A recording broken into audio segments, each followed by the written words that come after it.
Değerli izləyicilər, videonu bəyənib kanala abunə olun ki, hər kəs son xəbərlərdən anında məlumatlansın.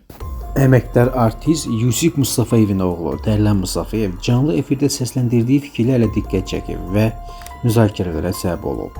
Xəbər verilir ki, Tərlan Mustafayev televiziya proqramlarından birində qonaq olarkən verilişlərə müəyyən səbəblə gəldiyini bildirib. O, bəzi aparıcılardan atasının qisasını almaq üçün efirə çıxdığını deyərək iddialı açıqlamalar verib. Tərlan Mustafayevin sözlərinə görə müəyyən aparıcılar zamanında atasından istifadə edib və ona qarşı düzgün münasibət göstərməyiblər. Bu səbəbdən də o, həmin məsələlərə münasibət bildirmək istədiyini vurğulayıb. Onun bu açıqlamaları sosial şəbəkələrdə geniş müzakirələrə yol açıb.